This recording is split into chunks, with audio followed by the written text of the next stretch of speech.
Panginoon. Isa pong mapagpalang umaga po sa ating lahat, sa ating pong mga kapatid dito sa Carmen, at sa ating pong mga kasambahay sa Dako ng Mandaluyong at sa Australia.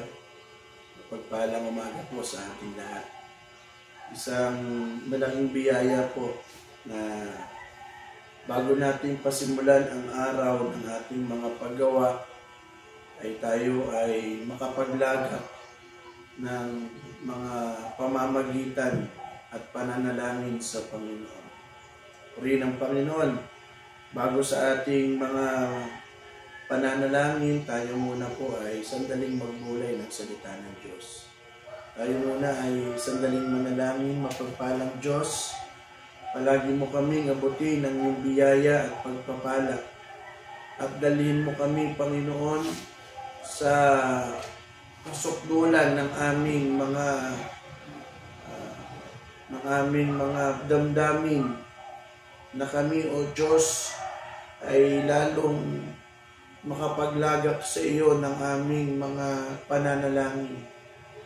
Kahabagan mo lamang, Panginoon, ang bawat isa sa amin. Inyo po kaming tulungan at gabayan. At ang iyong mga salita ang magbukas sa aming mga puso upang kami ay lalong makalapit sa iyo, O Diyos, ng may pananampalataya. Pagpalain mo ang bawat isa. Purihin ka sa matamis na pangalan ng aming Panginoong Hesus. Amen and amen. Purihin po ang Panginoon. Sa atin pong pagbubulay, atin pong basahin ang sinasabi sa aklat ng Juan. 14 ang talata ay 27. In John 14 verse 27. Ang kapayapaan ay iniiwan ko sa inyo. Ang aking kapayapaan ay ibinibigay ko sa inyo. Hindi gaya ng ibinibigay ng sanlibutan. Ang ibinibigay ko sa inyo ay huwag magulumihanan ang inyong puso, ni matakot man. Purihin ang Panginoon. Sa umagang ito, ating pagbubulayan ay ang kapangyarihan ng pananalangin sa kapayapaan at katiwasayan ng ating pamumuhay. Praise the Lord.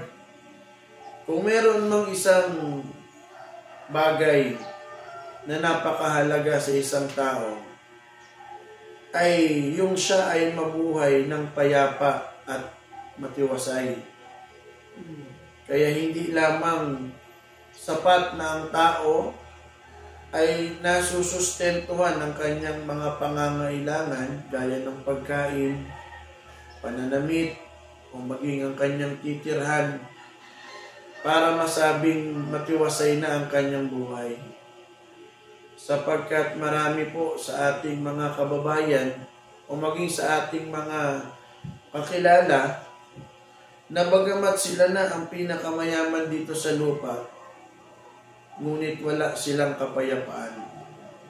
Kaya hindi garantiya na ang isang tao ay makapangyarihan o mayaman para siya ay magkaroon ng matiwasay na pamumuhay. Kung titignan natin itong nangyayari sa sigalot sa pagitan ng Israel at ng Iran, ito ay mga makapangyarihang bansa. Sila ay itinuturing na isa sa mga dekalidad na bansa, lalo na sa ekonomiya at sa pakikidigma. Kaya bagamat ang Israel ay maliit, pero masasabi natin ito ay makapangyarihan sapagkat matatag ang kanilang defense system. Pero kamakailan lang nang pasukin ng missile ng Iran ang Israel, nagulintang ang ilan sa mga mamamayan ng bansang Israel. Talagang nagkaroon sila ng takot at kagulumihanan At kahit ang bansang Iran, kaya si Donald Trump ay nagbanta na natutulungan ang bansang Israel. Pero after that, nagbanta din si Putin ng Russia na makikialam na rin kapag tumulong ang US. Kaya kung titignan natin, ang ating panahon ay nalalagay sa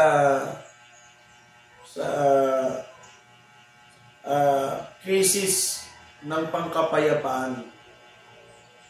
Ang kapayapaan ay unti-unting nababahira ng kaguluhan. Kahit maging ang mga bata, matanda, mga inosente ay nadadamay.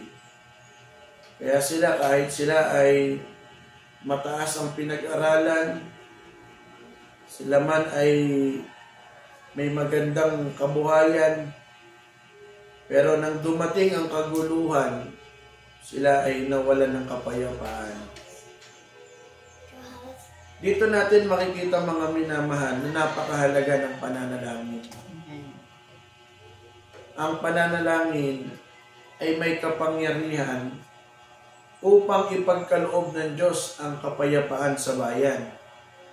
Kaya nga ang sabi dito sa aklat ng Ikalawang Kronika 7, ang talata ay 14. Ganito ang sinasabi ng salita ng Panginoon. In 2 Chronicles 7 verse 14. Purihin ang Panginoon, kung ang aking bayan na tinatawag sa pamamagitan ng aking pangalan ay magpakumbaba at dumalangin at hanapin ang aking mukha at talikuran ng kanilang masamang mga lakad, akin ngang diringgin sa langit at ipatatawad ko ang kanilang kasalanan at pagagalingin ko ang kanilang lupain. Kaya sabi ng salita ng Diyos, kung ang aking bayan ay magpakumbaba at dumalangin. At ano ang gagawin ng Diyos? Aking pagagalingin ang bayan.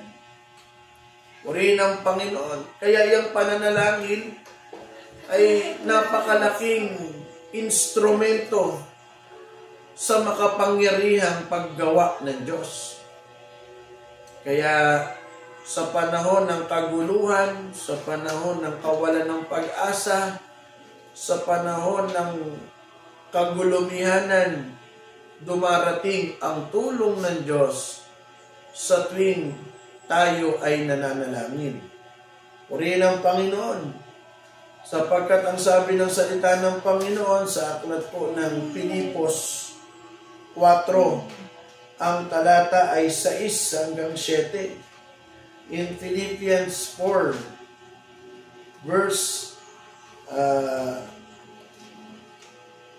Philippians 4 verse 6 to 7. Ito po ang sabi ng salita ng Panginoon.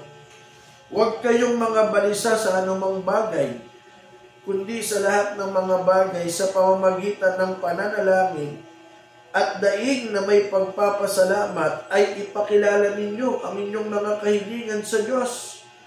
At ang kapayapaan ng Diyos na di masayon ng pag-iisip ay mag-iingat ng inyong puso at ng inyong mga pag-iisip kay Kristo Jesus. Purihin ang Panginoon. Kaya sa panahon na parang tayo ay binabagabag dahil sa kawalan ng pag-asa, dahil sa mga kakulangan, dahil sa mga kaguluhan na ating nararanasan, ang sabi ng salita ng Diyos, huwag tayong mabalisa. Kundi sa halip, tayo ay dumalangin sa Panginoon. At ang sabi ng salita ng Diyos, at ang kapayapaan na di masayod ay ipagkakaloob ng Panginoon sa atin. Kaya mga minamahal, Totoo na dumarating tayo minsan sa maraming pagsubok ng ating buhay. Pero magpasalamat pa rin tayo sa Panginoon. Bakit? Sapagkat ang Diyos ay tumutulong sa atin. Hindi lang tayo ang nakararanas ng mga kaguluhan. Kung titignan natin ang kapaligiran, sila din naman ay tila parang nasa gitna ng madilim na karagatan. Pero salamat sa atin bilang tayo ay mananampalataya, may pag-asa tayo sa tuwing tayo ay nananalangin. Purihin ang Panginoon at ang Diyos ang tutulong sa atin sa panahon na tayo ay nasa pangangailangan. Purihin ang Panginoon. Kaya sa mga sandaling ito, tayo ay mananalangin. Mapagpalang Diyos, banal at makapangyarihan sa lahat. Sa umagang ito ay nagpapasalamat kami sapagkat ang iyong biyaya at ang iyong kalakasan ay nagiging daan upang kami ay lalong lumapit sa iyo. Panginoon, kahabagan mo kami, O Diyos.